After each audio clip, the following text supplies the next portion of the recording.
daremos sequência ao estudo do arremate de ponta em bainha de faca. Já vimos então na primeira aula o procedimento que chamamos de encanutado, onde formamos o pescoço para colocar este arremate. E nós, por uma questão lógica de sequência, certo? Porque estamos trabalhando especificamente na própria bainha, tá? Na preparação da própria bainha para receber o arremate de ponta propriamente dito, que seria um corredor, nós vamos então agora fazer o volume de botão. Mas queremos lembrar o seguinte: a partir deste ponto em que já chegamos, onde cumprimos as orientações ali da aula de encanutado, nós teríamos aqui duas possibilidades. Nós poderíamos simplesmente fazer um corredor baixo aqui e arrematar com esse corredor baixo acomodado no pescoço, ou fazer então este volume de botão, que é o que faremos na sequência, para aplicar uma capa sobre este volume de botão. No que diz respeito à decisão de o que fazer, se fazer um ou outro, aí nós temos dois tipos de orientação. Primeira, orientação de ordem técnica. Se a pessoa já trabalha com couro, ou seja, se já tem um determinado domínio de uma variedade de corredores, e quando eu falo corredores, sempre lembrando que nós estamos nos referindo ao que em determinada região do país se chama de charruas, e que compreende armação e tecido, ou cama e tramado, né, que chamam também fora do ambiente aqui do Rio Grande do Sul, certo? Seria o corredor. Quando a pessoa já tem domínio em diferentes tipos de corredores, vai escolher se vai querer fazer uma coisa ou outra. A segunda orientação é uma orientação de ordem didática. E esta orientação de ordem didática sugere o seguinte: que nós primeiro estudemos e coloquemos em prática aquilo que é mais simples, para depois o que é mais complexo.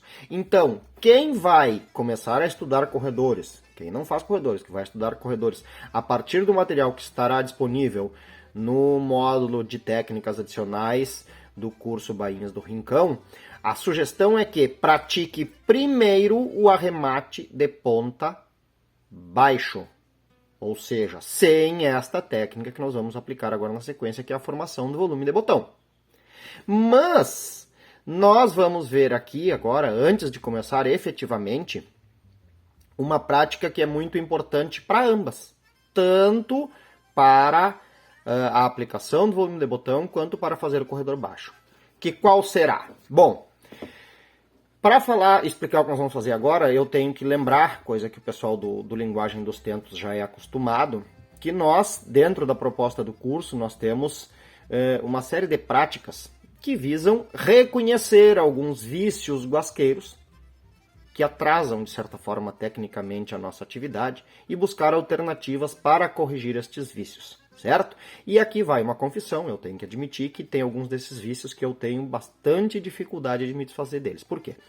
Fazem 30 anos mais de 30 anos, na verdade, que eu mexo com couro, e adquiri muito fortemente aquele hábito guasqueiro da calibragem da visão, de ir definindo as medidas de acordo com a sensação que me transmite o efeito visual da peça sobre a qual eu tenho que trabalhar. Ou seja, porque aqui quando eu olho, eu não tenho uma medida, eu tenho um efeito visual.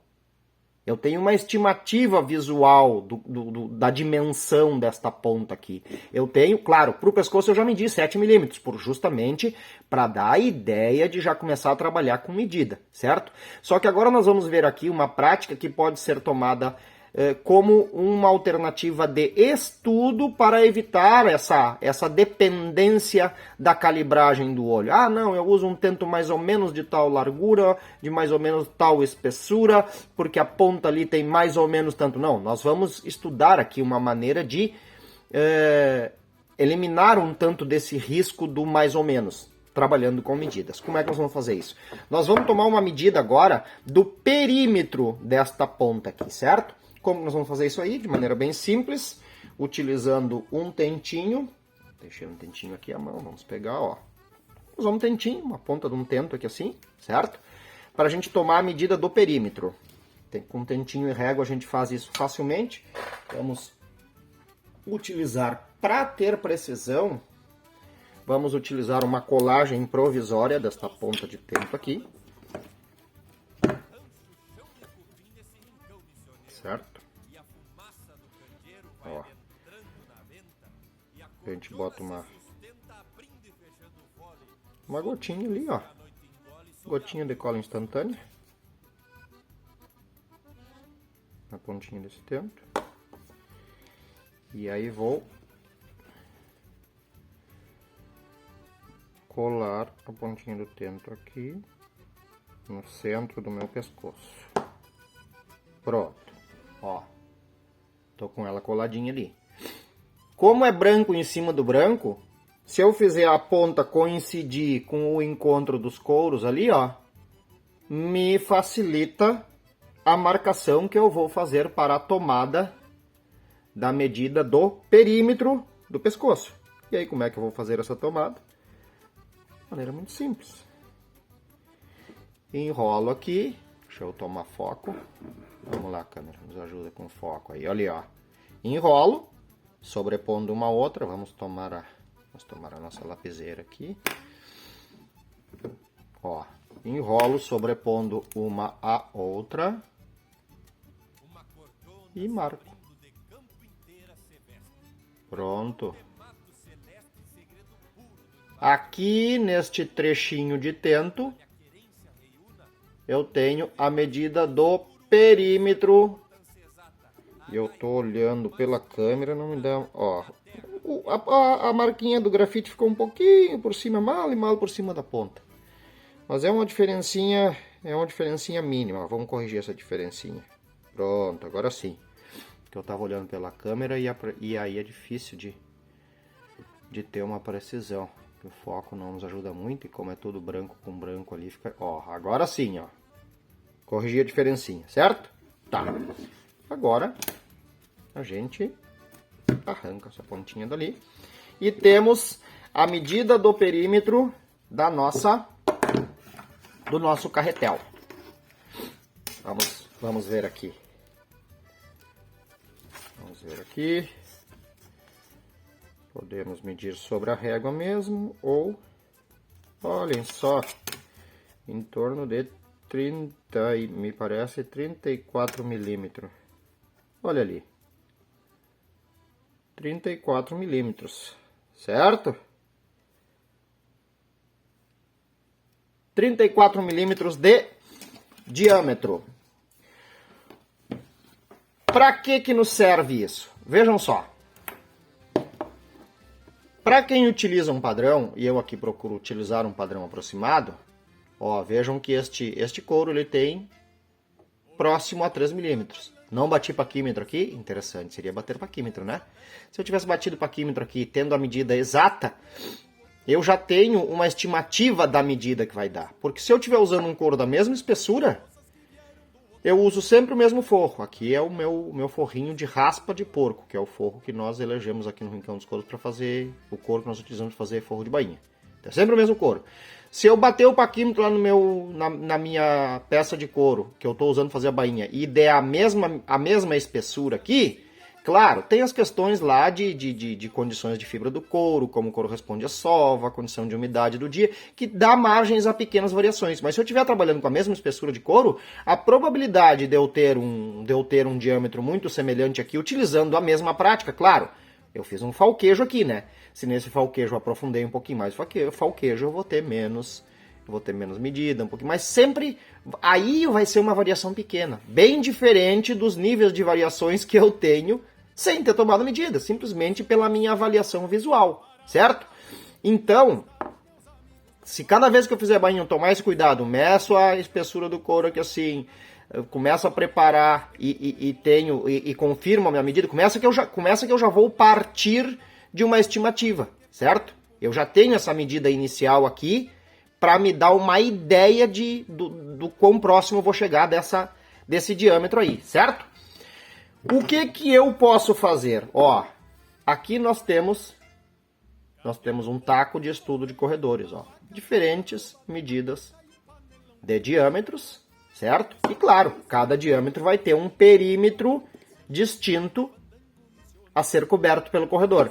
Nós preparamos um taquinho desses aqui, vamos ver onde é que deu esse aqui, ó. Ó, esse aqui deu maior, ó. Mas nós preparamos um taquinho, e esse taco pode ser feito de madeira ou pode ser mesmo até feito com couro. Posso fazer com couro. Se eu achar mais interessante encanutar um pescocinho de couro para tentar chegar na mesma medida e fazer chegar na mesma medida, ó. Mas o importante é que eu prepare um eixo desse tipo aqui assim, com a medida que eu tiver de diâmetro aqui. Aliás, de perímetro aqui, certo? E a partir daí, bom, eu vou trabalhar com corredores de experimentação de, eu penso em tal medida de, bom, aí vamos lá. Olhem só a diferença aqui, ó. Olhem só a diferença. Ó, 2 tentos diferentes para fazer 2 volumes de botão diferentes tanto na espessura quanto na largura. Para cobrir este, logicamente, terá de ser um tipo de armação em tecido, e para cobrir este outro aqui com o mesmo nível de qualidade, pode, de repente, até ser a mesma armação em tecido, porém com largura de tento distinta. Então, nós temos aí uma combinação de medidas, uma possibilidade, uma gama de possibilidades de combinação de medidas muito grandes, como a gente pode ver aqui, ó. Sobre uma mesma medida de perímetro, uma armação em tecido com uma largura de tento e outra armação em tecido com um tento mais estreito, bastante mais complexo, uma quantidade maior de passadas, cobrindo o mesmo espaço. Igualmente, nós poderíamos ter essa mesma combinação aqui. Sobre esta outra medida aqui, nós poderíamos ter uma outra armação em tecido com tento mais estreito, bastante mais complexo que esta aqui, cobrindo esta mesma medida de eixo, certo? Então, quando a gente toma essa medida aqui, transfere ela para um eixo, aí nós saímos da dependência da calibragem do olho, que foi, admito para vocês aqui, o que eu utilizei para definir este tento aqui como o que será o volume do nosso botão a ser coberto. Está bem? Por isso que lá no início eu disse, vamos fazer isso com 7 milímetros, depois a gente vai entender melhor por que com 7 milímetros. Por quê? Porque eu peguei um tentinho de 5 milímetros e ele tem... E eu tô com o meu paquímetro digital, está com a pilha gasta. Eu fiquei de a pé de paquímetro digital, mas ele tem algo próximo a 3 milímetros. Ele deve ter uns 2,8, de repente até 3 milímetros de espessura. Então, 5 milímetros de largura, 3 milímetros, vamos arredondar aí, 3 milímetros de espessura, certo? E o meu pescoço eu fiz com 7, por quê? Porque eu vou querer... principalmente que a borda de cima da minha capa cale aqui, ó. Cale lá no fundo. As passadas de borda da minha capa de botão feito sobre este volume vão estar calçadas lá na parte baixa do pescoço. Por que isso? Justamente para que a borda ali do meu pescoço, né, ou a borda do meu carretel, forme uma trava de maneira que isso aqui não tenha a menor possibilidade de escapar daqui, certo? Neste sentido aqui, nós temos uma determinada flexibilidade. Nós vamos fixar isso aqui e vamos ver depois. Se for o caso, eu posso pegar a faca e cortar um pouquinho mais aqui e alargar isso. Posso aprofundar um pouquinho mais essa parte para a capa calar bem lá dentro. Ó, aqui, na verdade, até ficou meio apertado o espaço, porque o ideal é que as duas bordas calem, né? É ideal que a borda de baixo cale também, que dá um arremate mais bem acomodadinho aqui assim, ó. Certo? Se eu calar de baixo e de repente vai me faltar espaço para calar de cima, eu posso cavar um pouquinho mais com a faca na beirada aqui assim e aumentar o espaço para acomodar essa capa. Então, mas e aí, então por que você não fez maior, já não fez com 8? Muito simples, né? Aumentar a medida, cortar e tirar a couro eu consigo, botar a couro de volta eu não consigo. Então eu fiz no limite, Se é de 5, eu fiz com sobra de 1 milímetro de cada lado, certo? Porque depois, se eu preciso, eu aumento esta medida. Está bem? Bom, no que diz respeito a possibilidade de fazer, que é a sugestão para quem não tem domínio ainda de corredores, para quem vai começar a estudar corredores a partir do conteúdo que estará disponível no nosso módulo de técnicas adicionais. Qual é a sugestão? Fazer o corredor baixo. Agora eu já quero mostrar uma coisa aqui. Olhem só. Eu tenho aqui guardado, isso aqui era para ser uma presilha de uma bolsa. E eu errei a altura do botão. Botei o botão numa altura que a minha presilha não alcançou. E aí a alternativa era fazer uma presilha mais longa. E essa presilha aqui sobrou para ficar de recordação. Vejam o risco da gente estar trabalhando sem anotações de medida, né? Fazer tudo meio no olho. Na verdade, isso aqui eu errei na hora lá de medir na bolsa, né? Mas a imprecisão de medidas as imprecisões de medidas são um dos maiores problemas da nossa atividade. Porque ou a gente mede mal, ou o que é pior, não mede, né? Quando não mede, não tem controle, a gente trabalha às cegas. Não às cegas exatamente, mas dependendo da calibragem do olho. Mas até onde eu sei, ninguém tem paquímetro digital, nem régua, nem nada semelhante acoplada à sua visão. Voltando então, olhem só. Este corredor aqui, de repente alguém vai olhar rapidamente e vai dizer: ah, mas esse corredor aí vai ficar bem para esse arremate de ponta, né? Não. Claro que não, porque eu estou trabalhando com ele. Ele, em termos de largura, olha só, em termos de largura, ele está servindo algo próximo. Ele periga até ficar meio folgado ali, ficar sobrando uma beiradinha em termos de medida de largura aqui. Mas o diâmetro que ele cobre é logicamente bem menor, ó. Se eu boto ele aqui em cima, ó, eu enxergo dos lados. O que significa? Que o perímetro deste carretel aqui é bem maior do que o perímetro dessas duas tranças somadas aqui, assim, ou seja, o pescoço sobre o qual esse corredor foi posto. O que significa isso? Que para eu fazer um corredor baixo aqui, eu teria que ter para este perímetro, para acomodar bem um corredor aqui, eu teria que ter mais largura, ou seja, mais do que os 7 milímetros.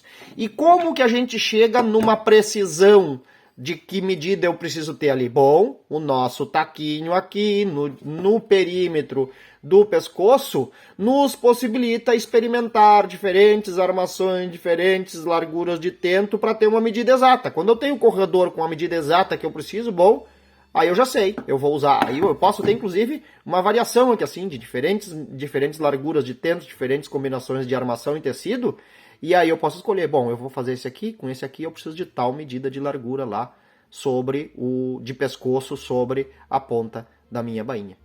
E a partir então desta prática, a gente começa a trabalhar com uma previsibilidade de precisão nas medidas para as técnicas que a gente vai aplicar. Para darmos sequência, então, a confecção do volume de botão para o arremate de ponta, eu me adiantei para dar uma demonstração do tamanho do desafio, muitas vezes, de estarmos trabalhando com couro cru como matéria-prima, e para a gente ter ideia do quanto é importante estar ciente dessa condição, eu já cortei aqui, ó. Claro que a câmera dá uma certa distorção, mas está em torno aí dos 34 milímetros, que é a medida do perímetro do meu pescoço. Eu fiz um corte rápido, ele ficou até meio enviesado ali.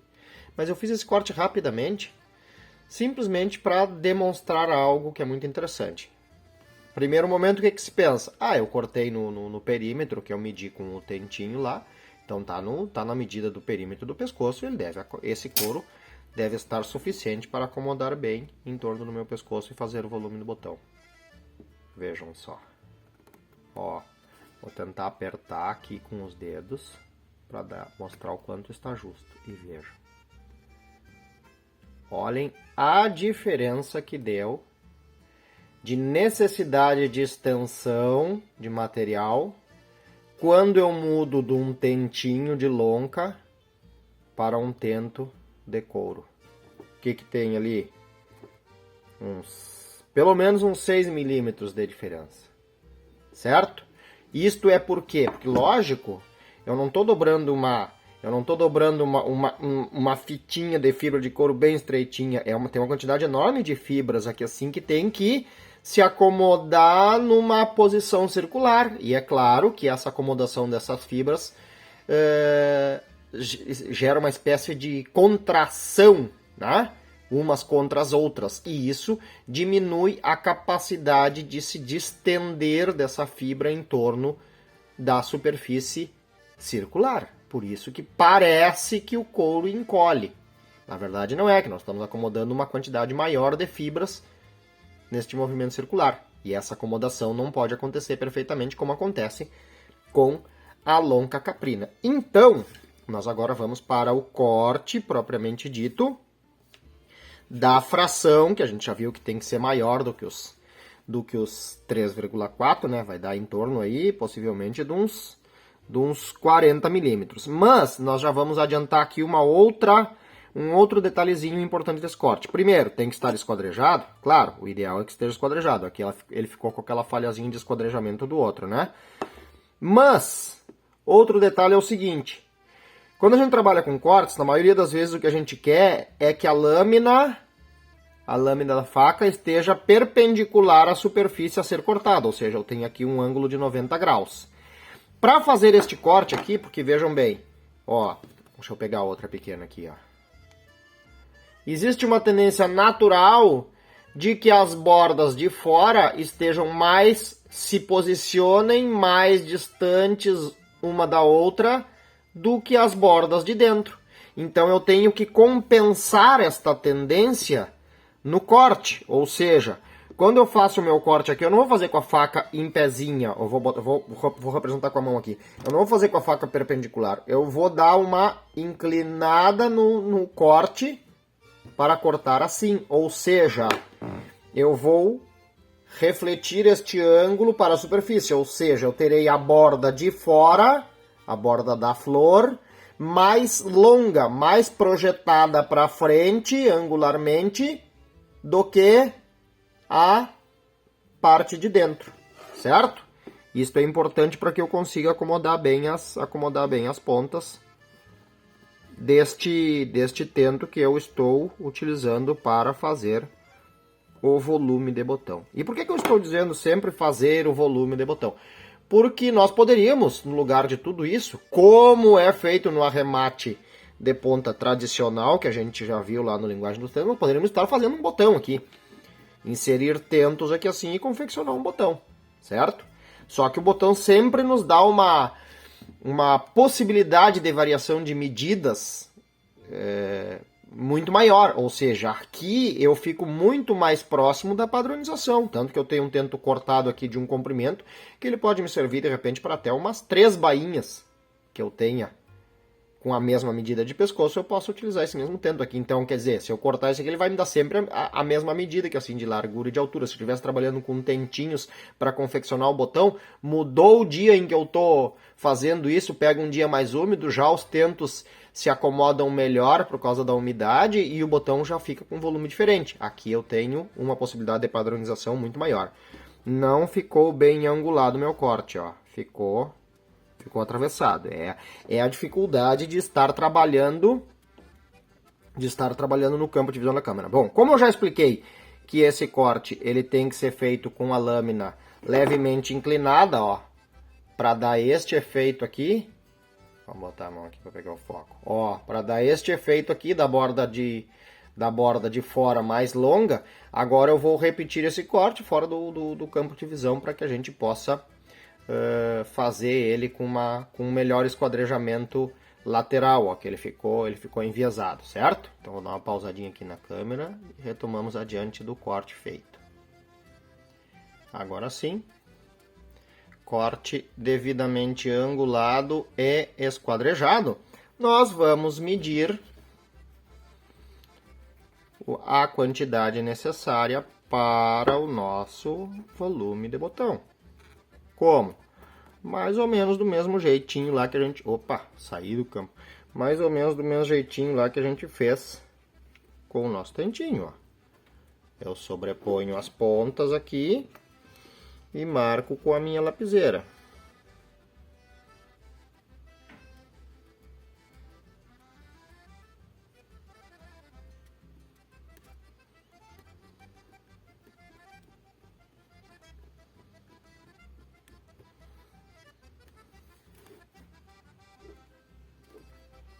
mesma coisa. Vamos pausar novamente para fazer o corte. Agora já foi explicado os cuidados que tem que ser utilizados para fazer esse corte. Fizemos ele e retomamos na sequência. Primeiro corte. Feito aqui. Ó. Vamos apertar bem para a gente ver. Deu certinho? Sim, certinho. Mas com folga. Ó, porque o couro aqui fica difícil de ver. Deixa eu ver se eu posiciono melhor ali, ó. Eles se encontram e ficam com folga. Então, isso significa que eu vou ter que tirar uma fraçãozinha ali. É questão de meio milímetro, algo assim, um pouco mais de meio milímetro, que vai ser tirado de uma das pontas para que ele se acomode bem. É bom que eu tenha uma diferencinha entre os dois, que eles não estejam, mesmo bem apertado aqui assim, eles não estejam se encostando perfeitamente, que tem uma frestinha, porque aí é justamente com essa fresta que eu, no momento que eu for fazer a emenda, que assim eu aplico uma tensão e ele fica bem apertado. É importante que ele esteja bem apertado sobre o pescoço. Pausamos e seguimos. Feito o cortezinho aí, que tirou uma fração em torno de, como eu disse, de meio milímetro ali, ó. Ó.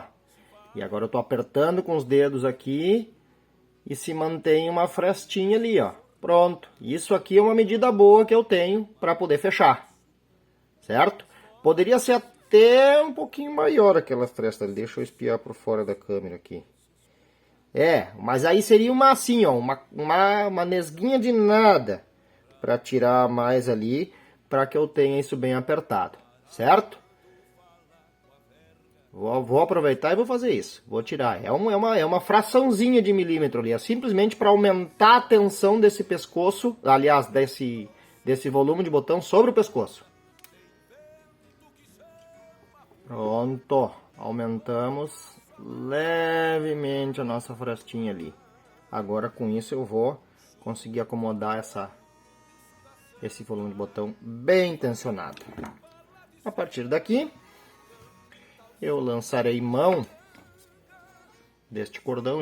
Isso aqui é uma linha de nylon utilizada para, por exemplo, costura de cano de bota. Todas essas costuras feitas com máquina industrial para couro utilizam essa linha de nylon aqui, que é uma linha numa espessura próxima lá à linha de costura normal, de tecidos, né? Porém, de um material bastante mais resistente. Temos aqui já uma agulha, ó, agulha de costura em tecido normal, certo? Com uma passada, porque eu vou utilizar ele duplo para poder aplicar tensão sobre o meu volumezinho ali assim, para fazer ele calar bem. Bom, o que eu vou fazer aqui? Ó, eu vou fazer um furo com a suvela, o furo no sentido, com a orientação no mesmo sentido, né? Como eu tenho um furo em formato de losango, é um furo achatado, eu faço o furo com o comprimento acompanhando a direção do próprio couro, certo? Ou seja, comprimento do furo alinhado com o comprimento do couro.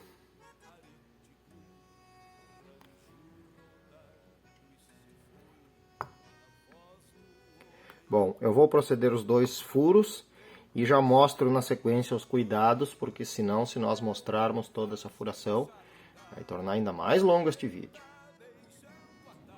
Concluída então a furação, conforme a orientação sugerida, e vejam que nós fizemos aqui também um vinco com a pontinha de faca na sequência do furo, para que o cordão se acomode bem aqui assim, para que a linha fique bem acomodada no momento de fazer a emenda. E fizemos também o corte da rebarba do furo, né? Rebarba dos furos pelo lado de trás, aqui pelo lado do carnal, certo? É importante observar que esse furo ele não pode ser muito na beirada para nós não termos o risco de rasgar aqui e não sustentar a tensão que a gente dá sobre este volume para que ele emende as suas pontas. Bom, temos aqui a linha que nós já preparamos na nossa agulha dobradinha para fazer a emenda. Nós vamos reabrir os furos aqui para facilitar o nosso serviço. E vamos efetuar essa emenda de maneira bastante simplificada. Ó, vou pegar a agulha aqui. Basta entrar em um lado pela flor e sair do outro pelo lado de dentro e repetir este procedimento. Eu posso segurar essa ponta lá já para facilitar essa organização e não enredar passadas do cordão, ó, passadas da linha. Aí eu repito esse procedimento, passo novamente, ó. Entro aqui pelo lado de fora e saio lá na outra ponta, de dentro para fora. Pronto. Tenho aqui 2 passadas deste fio de nylon, o que já é o suficiente para que eu aplique a tensão necessária na minha emenda. Ó, se eu quiser deslocar um pouco mais de linha para uma das pontas, basta eu puxar para ter o equilíbrio, ó. E aí eu acomodo estas pontas ali por dentro do vinco e aplico tensão sobre as 2 pontas para que das 2 pontas da linha, né? Para que as 2 pontas do couro do nosso tentinho ali, que faz o volume do botão, se encontrem.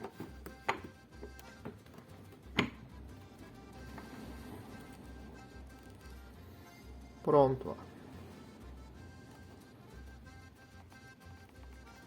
Aqui temos, olha aí, a emenda feita. E a linha bem puxada. O que nós vamos fazer? Um nó duplo aqui, para arrematar essas 2 pontas. Ó, nó duplo. Passo uma vez, passo uma segunda vez e puxo.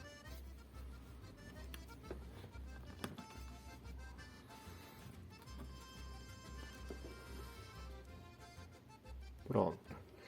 Para reforçar este arremate, a gente vai utilizar cola instantânea aqui assim, que será aplicada sobre as passadas do cordão, para que forme uma espécie de uma soldagem, e também sobre a emenda. Também sobre a emenda das duas pontas ali assim, do nosso tentinho que formou o volume do botão. Tivemos aí um pequeno probleminha, que a nossa saída da cola estava obstruída. Então agora a gente segue procedendo a colagem aqui. Vamos fazer a cola escorrer.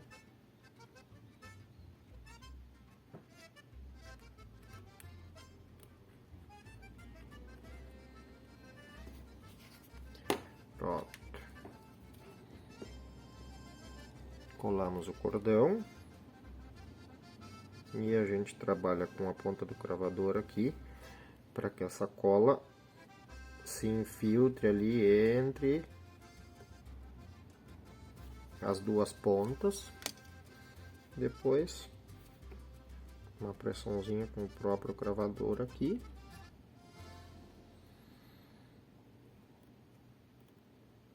Para promover esta soldagem. E com um retalhozinho de forro aqui a gente pode tirar o excesso para evitar volume exagerado. Vou limpar aqui também. Dar mais uma trabalhadinha com a ponta do cravador aqui para que a colagem se complete.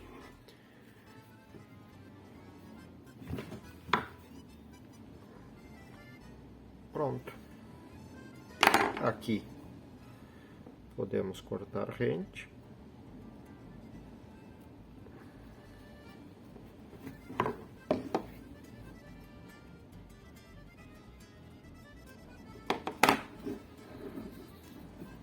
E temos a aplicação do nosso